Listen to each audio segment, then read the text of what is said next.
In reviewing the Oneplus 3, we decided on reviewing this phone from the perspective of price, how it might compare against other $400 devices. Still, a number of our viewers have left comments wondering whether this phone can deliver enough of the proper flagship experience they're hoping to score a great deal, or are there too many compromises when looking for a top performer? So it's time for a showdown, and we have selected the top-selling Android flagship from the first half of 2016, the Galaxy S7. Starting with build quality and design, beauty is in the eye of the beholder, but many would probably point to Samsung in taking the more significant style step. The metal and glass combo is subtly refined from last year's Galaxy and is a huge departure from the Galaxy S5. The Oneplus 3 marks a large step from previous OPs, but the result here is an all-metal body which looks like the love child of an Honor 5X and an HTC One M9. It's attractive, but somewhat derivative. The glass body on the S7 and antenna arrangement internally seems to deliver better network reception, and also means we get the benefit of wireless charging as a fun additional lifestyle feature. And Samsung saw fit to return IP68 water resistance for a little extra survivability. The Oneplus 3 is a well-built and thin device, but I honestly use both phones with cases. I don't like slippery glass and sweaty hands, and I miss the sandstone back from the Oneplus 2. Overall, we'll still give the design and build nod to the Galaxy. For folks looking to future-proof, they'll be happy to see USB Type-C on the Oneplus 3. It's the cable standard of the future. And you'll wonder in the ability to plug the cable in whichever way you want. Though from a performance standpoint, we don't see much difference for file transfers. Connecting the Galaxy to a USB 3 port and the Oneplus 3 to a Thunderbolt 3 port, and transferring a 1GB file on and off each phone, the times for each file transfer were nearly identical, though we'll still give the Oneplus the nod here as these are the cables we will be investing in for our future gadgets. We also prefer the always-on fingerprint sensor on the Oneplus over the hardware home button scanner on the Galaxy S7. It's a nice feel when all of the capacitive hardware responds to a touch without having to apply pressure. We are kinda lazy like that, so the OP3 scores another win. Performance is solid for both phones. They benchmark similarly, no surprise given they both use the same Qualcomm 820 chipset. Even with a 1.6 million pixel advantage on the screen, the Galaxy largely feels just as snappy. The one area we see a small difference is in gaming, and only with the most demanding graphics-intense games. Implosion plays about the same, but Marvel Future Fight is ever so slightly less choppy on the Oneplus 3. Outside of the one or two games which might demonstrate some differences, we're inclined to call this a tie.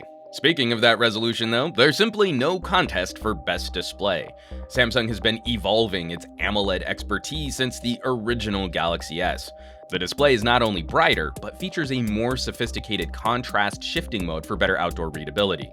Both phones use a pen-tile matrix, but again, having way more pixels produces sharper and clearer text and fine photo detail. This is an easy win for Samsung. We'll also give the Galaxy the win for camera performance. Sure, if you pull both phones out in bright light, shooting full auto, you'll probably end up with similar looking photos. But Samsung gives users more control over photo processing and significantly more options to alter for video. The experiment in backing off resolution with a 12-megapixel sensor does produce significantly better photos in low-light situations without having to resort to different processing modes, and the optical image stabilization achieves noticeably smoother video when holding still. Focus accuracy between both phones is similar, but the Samsung is much faster at locking on a subject. Macro performance is better on the Galaxy thanks to a closer minimum focusing distance, and audio capture is radically better thanks to how disappointing the noise reduction is on the Oneplus.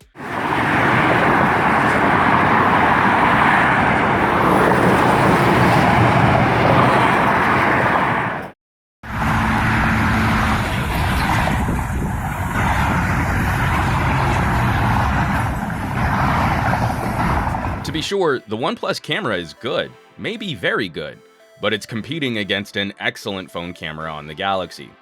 The tables turn, however, when comparing headphone audio. Surprisingly, OnePlus has opted for a higher quality DAC and a punchier amp. The OnePlus 3 does a better job of driving nice headphones, and that extra volume will serve up a higher quality audio signal with less noise, wider dynamic range, and less distortion.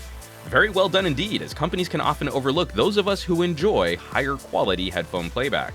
A battery life is something tricky to directly compare, but while we've seen numerous synthetic benchmarks which would point to a Samsung win, In our daily use, these two phones deliver similar runtime.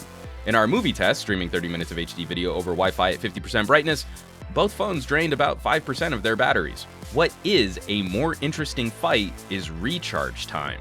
The Galaxy S7 only uses Qualcomm's second generation fast charging standard, and when plugged in for 30 minutes, only tops off about a third of the battery.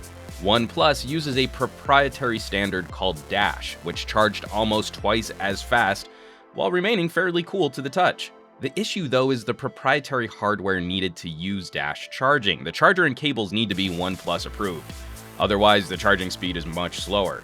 Yet, even when charging slower, the OnePlus manages to charge almost as quickly as the Galaxy can at its fastest.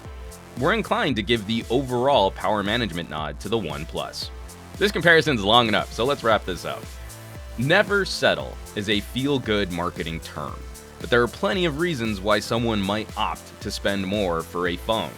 This comparison really reinforced why we wanted to focus on the price of the OnePlus 3 for our reviews. Still, it's not a runaway victory for the Galaxy. Where the OnePlus screen is somewhat disappointing and the camera is mid-pack, the Galaxy loses out on headphone audio and battery charging performance. For some folks, there will be diminishing returns in spending more on a smartphone, but there are still returns to be found. It's now just up to the individual user as to whether the premium is worth it for them. As always, thanks so much for watching. Be sure to subscribe to this channel for our full OnePlus 3 coverage and future comparisons, and hit that thumbs up button for a little extra positive reinforcement. For Pocketnow, I'm Juan Carlos Bagnell, some gadget guy on Twitter and Instagram, and I will catch you all on the next comparison.